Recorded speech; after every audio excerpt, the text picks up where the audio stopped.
नाज़रीन आदाब, मैं हूं अथर काज़मी और आप देख रहे हैं खदीजा टीवी। आपके पसंदीदा प्रोग्राम सेहतमंद ज़िंदगी को लेकर एक बार फिर आपकी खिदमत में हाजिर हुए हैं।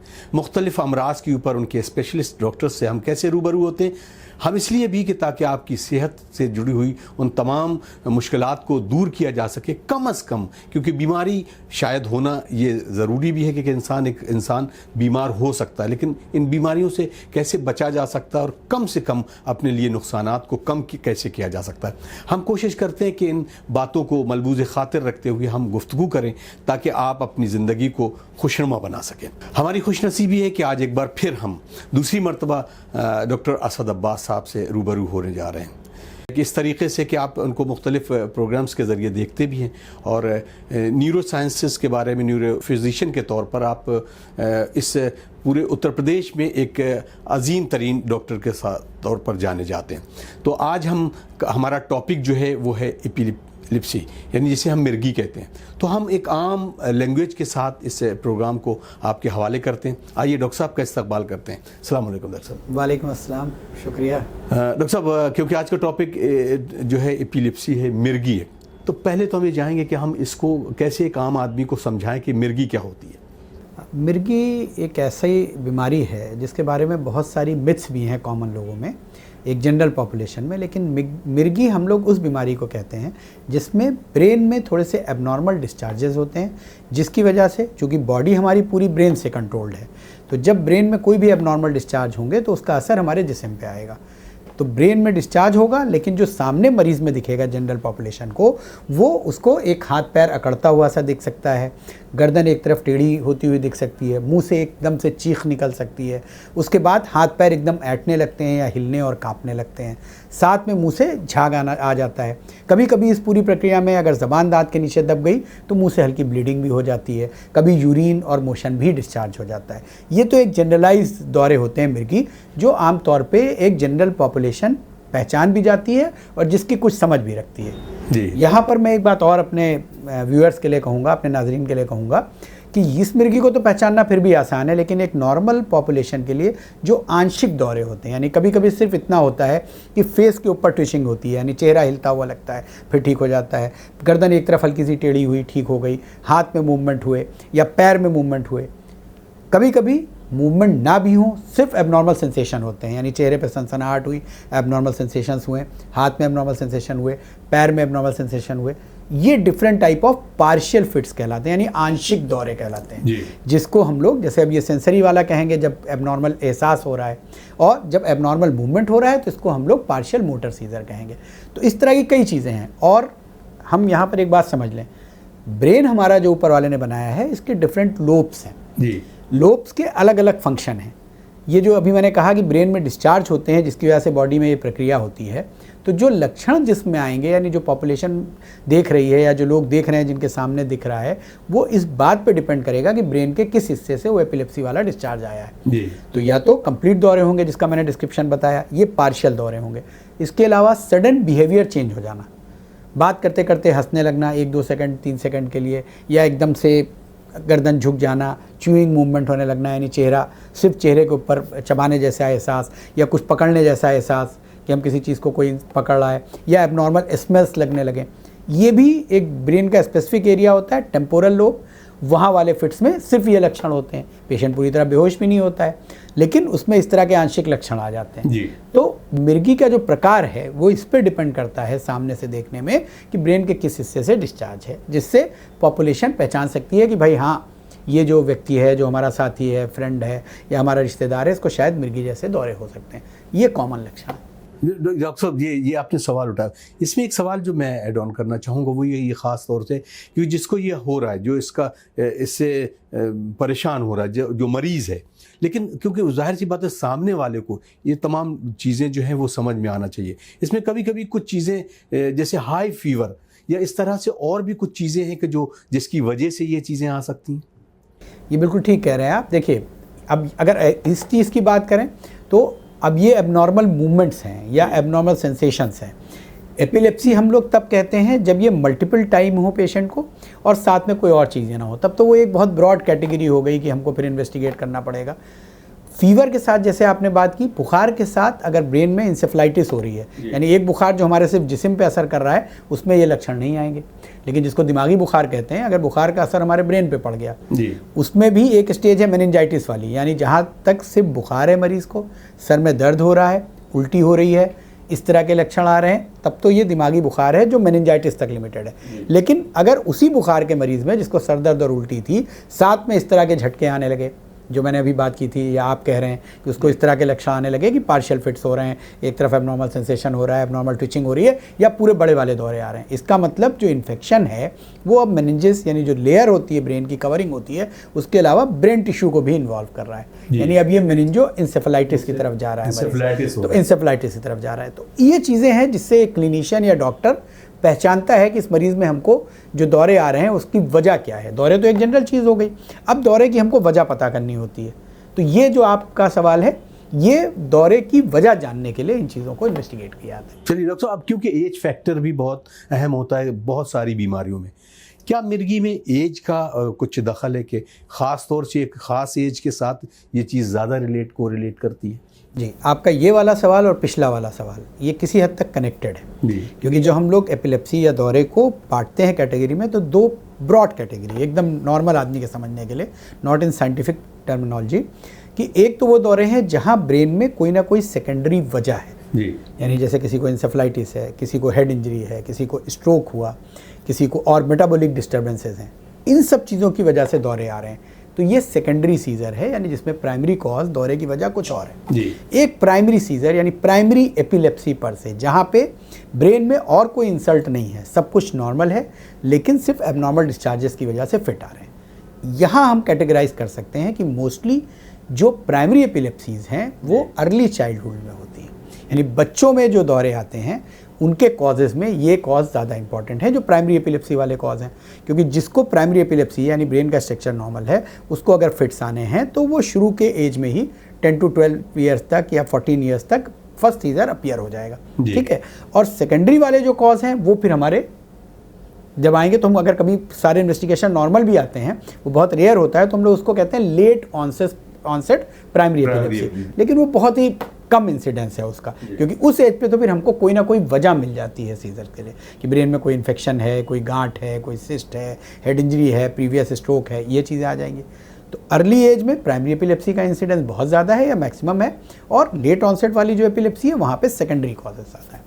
डॉक्टर साहब, ये तो बहुत खूबसूरती से बताया। अब यहाँ पर सवाल उठता है कि कभी कभी इस चीज़ को जो ये है, क्या ये बात सही है कि हम हेरिडिटरी एक दूसरे, मतलब ये आनुवंशिक जिसे हिंदी में हम कहते हैं, एक दूसरे के ट्रांसफ़र होके ये ख़ानदानी बीमारी भी होती कहलाती है? एज ए न्यूरोलॉजिस्ट जब भी हम लोग एपिलेप्सी का पेशेंट देखते हैं तो बड़ा इंपॉर्टेंट सवाल होता है, क्योंकि इस बीमारी के बारे में बहुत ज़्यादा लोगों का मानना ये है कि ये ख़ानदानी बीमारी है या पारिवारिक बीमारी है, फादर को थी, मदर को थी, तो बच्चों में हो सकती है, या एक दूसरा भी है, हालांकि ये आपके सवाल से थोड़ा डिफरेंट है, लेकिन ये कि छुआछूत की बीमारी तो नहीं है कि जैसे घर में एक बच्चे को है तो दूसरे बच्चे को उसके साथ खेलने दिया जाए, खाने दिया जाए, चीज़ें टच करने दी जाए या ना दी जाए।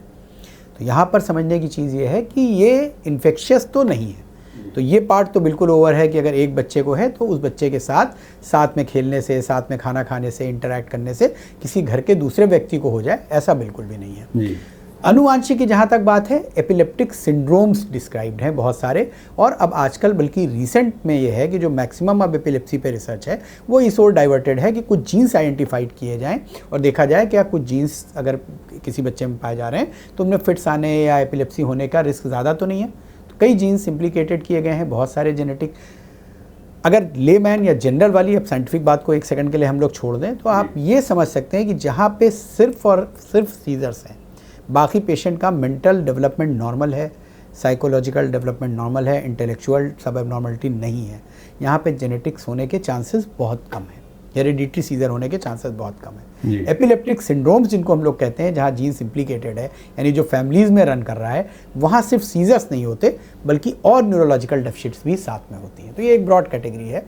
कुछ % ऑफ एपिलेप्सी ज़रूर अनुवांशिक होती हैं। चलिए, आप देख रहे हैं प्रोग्राम सेहतमंद जिंदगी और हमसे रूबरू हैं डॉक्टर असद अब्बास साहब, जाने माने न्यूरो फिजिशियन, और हम बात कर रहे हैं आज मिर्गी के बारे में। यकीनन बहुत सारे मिथ भी हैं और हमारे जहनों में कुछ ऐसे सवाल होते हैं कि जिसका शायद जवाब डॉक्टर साहब बेहतरीन तरीके से दे सकते हैं। डॉक्टर साहब, अब क्योंकि कभी कभी फीवर पे होता है कि एक बिल्कुल गांव का एक बंदा है और उसके घर में किसी को बहुत हाई फीवर हुआ और वो अजब अजब सी बातें करने लगा, बड़बड़ाने लगा, तो क्या ये सिम्टम्स भी मिर्गी के हैं या उसको सिर्फ हाई फीवर में है? मेनिंजाइटिस की भी बात नहीं करें, बिल्कुल आम सी बात अगर हम करें तो इसको हम कैसे खोलें? नहीं, ये एपिलेप्सी में नहीं आएगा, ये मिर्गी नहीं है। क्योंकि मिर्गी का तो डेफिनेशन ये है कि जब एक व्यक्ति को कम से कम 2 या 2 से ज़्यादा सीजर आए तो हम लोग उसको मिर्गी या एपिलेप्सी बोलेंगे। ये जो होगा ये हाई ग्रेड फीवर के साथ ऑल्टर्ड सेंसोरियम कहलाएगा। और फिर इसकी जो वजह होगी वो कई, जैसे आपने मेनिंजाइटिस अगर रूल आउट कर दी कि मेनिंजाइटिस नहीं भी है पेशेंट को, तो इवन सेप्सिस, अगर बहुत ज़्यादा इन्फेक्शन है, काउंट्स बहुत ज़्यादा बड़ी हैं, तो सेप्टिसीमिया या सेप्सिस जिसको हम लोग कहते हैं, अगर उसकी वजह से फीवर आ रहा है तो ब्रेन के फंक्शन डिसफंक्शन हो जाता है और मरीज़ ऑल्टर्ड सेंसोरियम है, जो कॉमन लैंग्वेज में उल्टा सीधा बोलता है, चीज़ें समझ नहीं पाता है। लेकिन ये एपिलेप्सी में नहीं आता है, ये एपिलेप्सी की डेफिनेशन में नहीं आता है। जी डॉक्टर साहब, अब हम बात करें कि सपोज कीजिए कि इस तरह के पेशेंट कोई बंदा है बिल्कुल अननोन जगह पर, किसी को इस तरह का वो पड़ता है, एक आम आदमी को कैसे समझ में आए और फिर वो क्या करे उसके साथ? देखिए, हाँ, ये बहुत इंपॉर्टेंट सवाल है, क्योंकि जनरल अवेयरनेस के लिए यही बहुत ज़्यादा ज़रूरी है। अगर पेशेंट डायग्नोज्ड है, ठीक है, और उसने इसीलिए अब नाउअडेज यहाँ अपने यहाँ तो चीज़ें कम हैं, लेकिन इसको अच्छे सेंटर्स पे और जो लोग एजुकेटेड हैं, इसीलिए उनको एक आई कार्ड इशू किया जाता है, जिस पे एपिलेप्सी पेशेंट अगर है तो आई कार्ड उसके पास है, जिस पे ये लिखा हुआ है कि हाँ उसको एपिलेप्सी है और वो ये मेडिसिन ले रहा है। तो एक तो पेशेंट को जो भी लोग देख रहे हैं वो अगर एजुकेटेड है तो फ़ौरन देख लेते हैं कार्ड, उसकी आई कार्ड, और आइडेंटिफाई कर लेते हैं। हमारे यहाँ ऐसा नहीं होता है। हमारे यहाँ अगर एकदम से गांव में या कहीं पे किसी को ये फिट्स आ रहे हैं तो पता भी नहीं है कि वो डायग्नोज्ड है, पहले से दवा ले रहा था, नहीं ले रहा था, या न्यू पेशेंट है। यहाँ पे फर्स्ट एड का काम आता है कि फर्स्ट एड, पार्शियल दौरा है तो आप कोई एज सच पेशेंट को सिर्फ स्टेबलाइज कर सकते हैं, बाकी और कुछ उस समय उसको ऑफर नहीं कर सकते, वो अपने टाइम से धीरे धीरे सबसाइड कर जाता है। जनरलाइज फिट्स आ रहे हैं जिसमें मैंने बताया कि गर्दन टेढ़ी होती है, हाथ पैर हटते हैं, पूरा शरीर अकड़ जाता है। यहाँ पे कुछ सावधानियाँ बहुत इंपॉर्टेंट है। पेशेंट के आसपास कोई ऐसी चीज़ ना हो जो उसके ऊपर गिर सकती है। दूसरा, पेशेंट को करवट दिला देना चाहिए और फेस डाउनवर्ड कर देना चाहिए।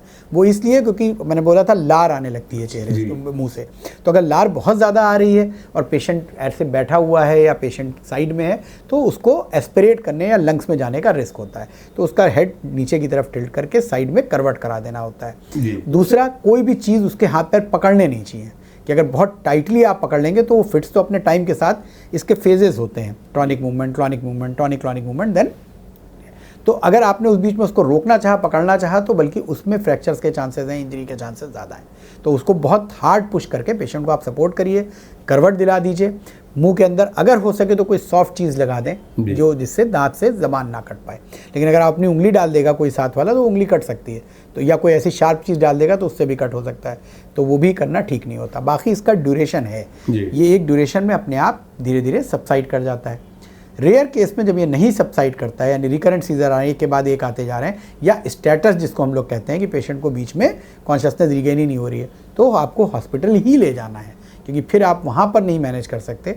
फिर आपको एटलीस्ट एक डॉक्टर से संपर्क करना होगा, नियरेस्ट जो भी हॉस्पिटल है वहाँ तक, इसी तरह से करवट लेटा करके सर नीचे की तरफ करके पेशेंट के मुंह को साफ करते हुए पेशेंट को हॉस्पिटल शिफ्ट करना चाहिए। डॉक्टर साहब, इसमें कितना खतरनाक है ये बीमारी? इसमें मोर्टेलिटी रेट भी कुछ है कि जिस तरह से क्या? अगर मोर्टेलिटी डेटा की बात करें, 2 लेवल पे मोर्टेलिटी देखी गई है एपिलेप्सी में, जिन पे स्टडी की गई है। एक तो मैं बोला सीजर मोस्टली जो होते हैं, अगर प्राइमरी सीजर है तो जनरलाइज टॉनिक क्लॉनिक सीजर में मोर्टेलिटी रेट बहुत ज़्यादा नहीं है, वो सबसाइड कर जाता है धीरे धीरे अटैक और ठीक हो जाता है। हाँ, अगर पास में कोई ऐसी चीज़ है जिससे उसको सेकेंडरी इंजरी हो गई, हेड इंजरी हो गई, या वो जब गिरा तो किसी शार्प ऑब्जेक्ट पे गिर गया, इस तरह के कॉजेज होते हैं जिसमें मोर्टेलिटी का चांस होता है।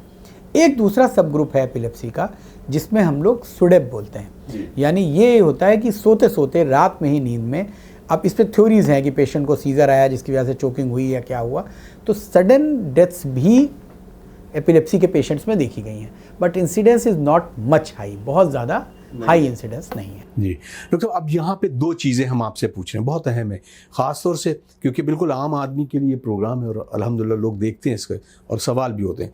अगर किसी बंदे को इससे जुड़ी हुई हार्ट से कोई रिलेटेड प्रॉब्लम है, मतलब उसका बीपी है, उसके साथ साथ हार्ट में भी कुछ प्रॉब्लम है, तो इन दोनों चीज़ों को हम कैसे मैनेज करें? एक आम आदमी अगर उसको लगता है उस टाइम उसको अटैक पड़ा है तो वो हार्ट से रिलेटेड है या वो एपिलेप्सी का है? नहीं, दोनों में बहुत डिफरेंस है। इसलिए बहुत ज़्यादा डिफरेंस है क्योंकि एपिलेप्सी पर से एबनॉर्मल मूवमेंट या एबनॉर्मल सेंसेशन, हार्ट वाला जो होगा वो चेस्ट पेन होगी, ब्रेथलेसनेस होगा, इस तरह के सिम्टम्स आएंगे। तो दोनों के सिम्टम्स में काफ़ी डिफरेंस है और मोस्टली हार्ट वाले पेशेंट के लिए सिंकिंग फीलिंग है या एकदम से बहुत ज़्यादा ब्रेथलेसनेस होना है या एकदम से हार्ट बीट का घटना बढ़ना है या स्वेटिंग बहुत ज़्यादा होने लगा अगर अटैक आ रहा है। मगर एबनॉर्मल मूवमेंट्स जब भी होंगे हार्ट वाले केस में, उसी केस में हो सकते हैं जहां हार्ट अटैक और ब्रेन अटैक साइमल्टेनियस हो। ये बहुत कॉमन है ऐसा कि जब हार्ट अटैक होता है तो कार्डियक एरिथमिया होता है। कार्डियक एरिथमिया की वजह से अगर इम्बोलिज्म हुआ और वो ब्रेन में गया और ब्रेन स्ट्रोक उसने किया तो साथ में आपको वो एपिलेप्सी नहीं है लेकिन मिर्गी जैसे दौरे आ सकते हैं। बट प्राइमरी प्रॉब्लम यहाँ पे भी कार्डियक होगी। तो ये तो प्रॉपर इमरजेंसी नर्सिंग केयर की ज़रूरत है उसको। बट डिफ्रेंशिएट आप बेड साइड पे एज सच नहीं कर सकते। बहुत उम्दा। डॉक्टर साहब, आप क्योंकि हम इस तमाम चीज़ों को इतना उम्दा तरीके से आपने बताया कि अब इसका मैनेजमेंट जो है वो हम कैसे करें और कैसे कम से कम, क्योंकि जो चीज़ें हैं वो आ रही हैं, उससे रुका कैसे जाए? देखिए, एपिलेप्सी के लिए सबसे इम्पॉर्टेंट यही है कि एक तो सबसे इम्पॉर्टेंट रोल आप लोगों का है या जो भी हम लोग कर रहे हैं जी, वो है अवेयरनेस। ये बात रह गई थी लेकिन मैं कह रहा हूँ कि अभी भी एटलीस्ट हमारे मुल्क में या और जो इस तरह के कंट्रीज़ हैं वहाँ पे इस बीमारी के बारे में बहुत सारी मिथ्स हैं। जी, कोई इसको बहुत देर में लोग समझते हैं कि ये मेडिकल कंडीशन है, बल्कि समझते हैं शायद हमने कुछ गलतियाँ की हैं, कुछ ऊपर वाले का अभिशाप लग गया है, कुछ किसी ने कुछ करा दिया है या जादू टोना कर दिया है। इस तरह की बहुत सारी चीज़ें आती हैं इसमें। और आज तक इतने मजाक के बावजूद और इतनी जिसका अवेयरनेस और एजुकेशन भी बढ़ गई है, बट अभी भी वो जूते सुंघाना और प्याज और कान छिदवाना ये सब अभी हमारे यहाँ कॉमन है, ये सब अभी भी चल रहा है। तो अवेयरनेस बहुत इंपॉर्टेंट है, जैसे हमने कहा। अब अवेयरनेस के बाद जब लगता है कि हाँ इस बच्चे को या इस पर्सन को एपिलेप्सी के चांसेस हैं, तो हम न्यूरोलॉजिस्ट को कांटेक्ट करें और न्यूरोलॉजिस्ट का काम है कि वो फिर प्रॉपर इन्वेस्टिगेट करे और डायग्नोस करे। इन्वेस्टिगेशन भी सिंपल है। जो इन्वेस्टिगेशन है मोस्टली ईईजी की ज़रूरत होती है, इलेक्ट्रोएंसेफेलोग्राफ की, जिसमें ब्रेन की रिकॉर्डिंग की जाती है, और सीटी स्कैन या एमआरआई डिपेंडिंग ऑन कि हम क्या कॉज सस्पेक्ट कर रहे हैं। अगर डायग्नोस हो गया तो हमको पेशेंट को समय देना है। दवा, डॉक्टर का सबसे बड़ा रोल यहाँ पे है कि अगर उसने सिर्फ दवा लिख के प्रिस्क्रिप्शन दे दिया तो एपिलेप्सी को कंट्रोल करना मुश्किल है। कुछ इंस्ट्रक्शन आपको साथ में पेशेंट को ज़रूर देने हैं, जिसमें नंबर 1 पे अगर मैं इंस्ट्रक्शन कहूँगा, जो आपका सवाल है कि कैसे इस चीज़ को रोका जाए और ना बढ़े, वो ये है कि दवाओं की रेगुलरिटी, मेडिसिन की रेगुलरिटी बहुत ज़्यादा है। जैसे रोज़े रख रहा है इंसान या फास्ट रख रहा है या कुछ भी रख रहा है, तब भी हमको एजुकेट करना है कि भाई ये दवा का कोर्स ऐसा है कि आप एक टैबलेट भी मिस नहीं कर सकते। डॉक्टर साहब, एक बार मैं चाहूँगा कि आपका ये मैसेज सीधे कैमरे के थ्रू, क्योंकि वजह ये है कि आज भी लोग मेडिसिन को ज़रा भी रिलैक्स मिला और वो मेडिसिन छोड़ दें। नहीं, ये तो हम लोगों के सामने डे टू डे प्रॉब्लम है इन ऑल कंडीशंस। लेकिन देखिए, कंडीशन टू कंडीशन वेरी करता है। भाई किसी को एक इन्फेक्शन है या कुछ और बीमारियां हैं, 1-2 दवाएं अगर उसने स्किप की तो हो सकता है इस तरह की कोई प्रॉब्लम ना हो। एपिलेप्सी एक ऐसी बीमारी है जिसमें कई बार एक जो हम लोग का समझाने का तरीका है, हम लोग तो रिफ्लेक्सली ये बोलते हैं कि भाई जैसे रोटी खाते हो, खाना खाना नहीं भूलते हो, तो अगर 2 बार खाना खाते हो तो 2 बार अगर हमने दवा लिखी है तो 2 बार तुम्हें दवा खानी है, क्योंकि दवा की रेगुलरिटी बहुत इंपॉर्टेंट है। अब मसला आ जाता है रोज़े का या फास्ट का, तो यहाँ पे भी यही एक न्यूरोलॉजी का सबसे बड़ा इंडिकेशन है जहाँ पे हम लोग कहते हैं कि भाई जिस आदमी को एपिलेप्सी है वो रोज़े नहीं रख सकता है, क्योंकि उसकी दवा का आप गैप बिल्कुल नहीं। अच्छा, वो भी ड्यूरेशन है। दवाएँ अगर 2 बार लिखी गई हैं तो उसका ड्यूरेशन ऑफ एक्शन 12 ही घंटे है। अगर हम 24 घंटे में एक टैबलेट खाएं और सोचें कि हमारा सीजर कंट्रोल है, फिट्स कंट्रोल है, नहीं कंट्रोल रहेंगे। तो दवा की रेगुलरिटी बहुत इंपॉर्टेंट है और अपनी नींद को पूरा करना बहुत इंपॉर्टेंट है। एपिलेप्सी के लिए ये 2 प्राइमरी चीज़ें हैं अगर आप अच्छे से इसको मैनेज करना चाहते हैं। चलिए डॉक्टर साहब, कुछ सवाल ले लेते हैं। रेहान साहब हैं, इन्होंने कहा कि मेरा एक बच्चा है, तकरीबन उम्र 4.5 बरस है, और उसको अक्सर करके सोते हुए अजीब सी आवाज़ें आती हैं और वो बदन ऐंठने लगता है, तो इसको हम क्या समझें? नहीं, ये बहुत इंपॉर्टेंट। देखिए, स्लीप में बहुत सारे मूवमेंट नॉर्मल भी हैं, नो डाउट कि बहुत सारे बच्चों में जो 4.5 साल की एज है, लेकिन अगर आवाज़ आती है और बदन ऐंठने लगता है तो यहाँ पे 2 चीज़ें इंपॉर्टेंट है। कई बार हो चुका है इनको सबसे पहली चीज़, हालांकि मुश्किल होता है, उस समय पैनिक हो जाते हैं पेरेंट्स, बट अगर वीडियो बना लें, आजकल मोबाइल सबके पास होता है विद वीडियो, तो वो वीडियो के साथ इनको न्यूरोलॉजिस्ट को कांटेक्ट करना चाहिए। तो वीडियो अगर साथ में है तो न्यूरोलॉजिस्ट को भी अवेयरनेस है कि वो इस मूवमेंट से डिसाइड कर सकता है कि एपिलेप्टिक मूवमेंट्स हैं या नॉर्मल स्लीप मूवमेंट्स हैं। फिर इन्वेस्टिगेशंस की बात आती है कि इन्वेस्टिगेट करके फाइनल किया जा सकता है। जी डॉक्टर साहब, अब क्योंकि आज के दौर में बहुत ज़्यादा सोशल मीडिया के साथ साथ बच्चों में मोबाइल और स्क्रीनिंग का बड़ा वक्त है, इसके बारे में भी हम ये जानना चाहेंगे कि ये कितना कोरिलेट करता है इस बीमारी से और वैसे भी न्यूरोलॉजी के तमाम और बहुत मतलब ये वो सवाल है जिसने हम लोगों की प्रैक्टिस को, या एज ए न्यूरोलॉजिस्ट 17-18 साल हो रहे हैं हमें, लेकिन अब इधर 5-7-8 सालों में जो हम लोग चीज़ें देख रहे हैं, ये है आपका एक सवाल और इसकी बड़े दूर तक इसके रेफरेंस जाते हैं। जी। अब एपिलेप्सी की बात हम लोग कर रहे हैं, तो अभी हमने आपसे 2 चीज़ें कही, एक तो दवा की रेगुलरिटी, एक स्लीप। जी। नींद अगर आप नहीं पूरी करेंगे तो अगर किसी बच्चे को या किसी बड़े को जिसको भी एपिलेप्सी है, अगर वो लैक ऑफ स्लीप है, सबसे इंपॉर्टेंट प्रेसिपिटेटिंग फैक्टर है कि उसको फिट्स आ जाएंगे, भले वो दवा रेगुलर ले रहा हो। क्यों? क्योंकि ये ब्रेन का सीजर या एपिलेप्टिक फिट जो है, ये ऊपर वाले ने ब्रेन का नॉर्मल फंक्शन बनाया है, अब नॉर्मल नहीं है। ये बड़ी मज़े की चीज़ है। एनिमल मॉडल जो हम लोग एपिलेप्सी का स्टडी करते हैं, तो ये देखा जाता है कि अगर आपने 1 दिन जगाया, नहीं सोने दिया, तो एक पर्टिकुलर पॉपुलेशन को फिट्स आएंगे, 2 दिन जगाया तो एक पर्टिकुलर सबसेट को, 3 दिन, 7 डेज़ का ये माना आता है कि 7 days lack of sleep will give seizure to 100% of the population. यानी हम, आप और जो भी है, अगर हमें 7 दिन नहीं सोने दिया जाए तो किसी को दूसरे दिन, किसी को तीसरे दिन और 7वें दिन तक तो सबको कम से कम फिट्स आ जाएंगे। इट मीन्स कि स्लीप इज़ वेरी इंपॉर्टेंट। और जो एपिलेप्सी का ऑलरेडी पेशेंट है उसमें ये थ्रेशोल्ड कम है, तो वो तो अगर एक रात भी नहीं सोएगा किसी भी फंक्शन में, तो भले वो दवा ले रहा हो, नेक्स्ट डे उसको फिट्स आ सकते हैं। अब मोबाइल का और बच्चों का केस ये हो गया है कि वो रात में भी मोबाइल यूज़ करने लगे हैं। दिन में तो है ही है, दिन में बहुत ज़्यादा आपके, दूसरा दिन में आपने यूज़ किया, आपके जहन में पूरा एक स्ट्रेस सा चल रहा है बच्चे के, और अगर रात में वो 11 बजे आपने उससे मोबाइल नहीं लिया पेरेंट्स ने, या बड़ा है तो बात ही नहीं मान रहा हो, तो मोबाइल, एपिलेप्सी का पेशेंट है लेकिन रात में 1 बजे तक मोबाइल देख रहा है, ये सबसे ख़राब फैक्टर है जिससे सबसे ज़्यादा सीजर रिकरेंस होता है। वो साहब दवा चल रही थी लेकिन हमारे बच्चे को फिट्स आ गए, दवा चल रही थी हमारे हस्बैंड को फिट्स आ गए। कॉज हम लोग पूछते हैं, सबसे बड़ा कॉज मोबाइल, ये डिवाइस। क्यों? क्योंकि वो 1 बजे तक सो नहीं रहा है, 12 बजे तक सो नहीं रहा है, नंबर 1। नंबर 2, लाइट बंद करके मोबाइल देखना।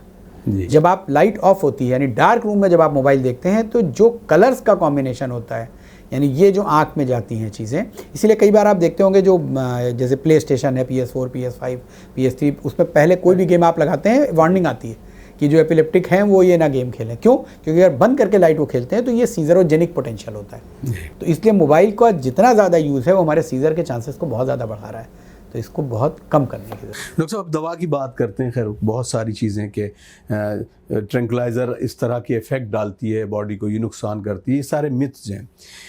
ज़ाहिर बात, जब डॉक्टर लिखता है तो उसकी चीज़ों को बहुत इम्पॉर्टेंट भी होती है कि वो कीजिए। उस आपने टाइमिंग बताई कि बहुत इम्पॉर्टेंट है। इस तरह की दवाओं के साथ साथ जो रिएक्शन जुड़ते हैं और उसमें बॉडी के डिफरेंट तरीके की चीज़ होते हैं, तो वो आप कैसे बताएंगे लोगों को कि नहीं इसको ज़्यादा ज़रूरी है, ये मेडिसिन वैसी चलेंगी। और दूसरा ये है कि गूगल पे, ये सवाल दोनों मिले हुए हैं कि गूगल से लोग सर्च करने लगते हैं और वो सेल्फ मेडिकेशन की तरफ बढ़ जाते हैं, ये कितना खतरनाक? नहीं, इसलिए मैंने एक चीज़ पे स्ट्रेस दिया ना कि epilepsy is not a disease जो आपने डायग्नोस किया और पर्चा लिख दिया, प्रिस्क्रिप्शन लिख दिया, जाओ ये दवा खाओ 2 महीने। You have to give time to your patient. आपको अपने मरीज़ को वक्त देना है और ये चीज़ें वर्बली एक्सप्लेन करनी है, क्योंकि आज की डेट में एपिलेप्सी के लिए 12-14 मेडिसिन आती हैं। यू हैव टू डिसाइड कि हमारे इस पेशेंट को कौन सी दवा सूट करेगी। उसकी प्रोफाइल के ऊपर डिपेंड करता है, उसकी जॉब पे डिपेंड करता है, उसके जेंडर पे डिपेंड करता है। बच्चियों में हम अलग दवा एपिलेप्सी में शुरू करते हैं, बच्चों में अलग दवा शुरू करते हैं। चाइल्ड बियरिंग पोटेंशियल वाली जो हमारी फीमेल है, उस एज ग्रुप में हम दूसरी दवा यूज़ करते हैं।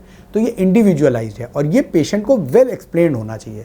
ये जो दवा हमने आपको लिखी है वो इस कारणवश लिखी है, इस दवा के ये साइड इफेक्ट हो सकते हैं। कई बार इसका निगेटिव भी है कि जब साइड इफेक्ट आप बता दें तो उसे लगने लगता है कि ये चीज़ हमें हो रही है। बट अगर आप टाइम दे रहे हैं, एक्सप्लेन कर रहे हैं चीज़ों को, और कोई साइड इफेक्ट जो एक्चुअली दवा की वजह से है, तो आप दवा विड्रॉ करके, दवा चेंज करके दूसरा ग्रुप ऐड कर सकते हैं।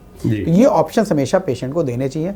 गूगल के बारे में यही कहूँगा कि इसने तो डॉक्टर्स के लिए मुश्किल पैदा कर रखी है, बट ज़माना आगे ही जा रहा है, पीछे जाने के चांसेस तो अब है नहीं कि हम फिर से प्री गूगल एरा में चले जाएं। तो हम लोगों को अपने आप को ही मॉडिफाई करना है और कोशिश यही करनी है कि भाई क्वेरीज़ को सामने सॉल्व किया जाए। अपना अपना तरीका है समझाने का कि हम किस कदर पेशेंट की काउंसलिंग कर सकते हैं। तो counselling is most important in. Doctor साहब बिल्कुल वक्त याद नहीं दे रहा, सवाल तो बहुत सारे। तो नाजरीन हमें दीजिए इजाज़त, और हम डॉक्टर साहब के बेहद ममनून और मशकूर हैं कि आपने वक्त दिया और इस एपिलेप्सी यानी मिर्गी के बारे में तफसील से बताया, और उम्मीद करते हैं कि आपको ये प्रोग्राम पसंद आया होगा। ज़्यादा से ज़्यादा शेयर करें, चैनल को सब्सक्राइब करें, और एक बार फिर डॉक्टर साहब का बहुत बहुत शुक्रिया।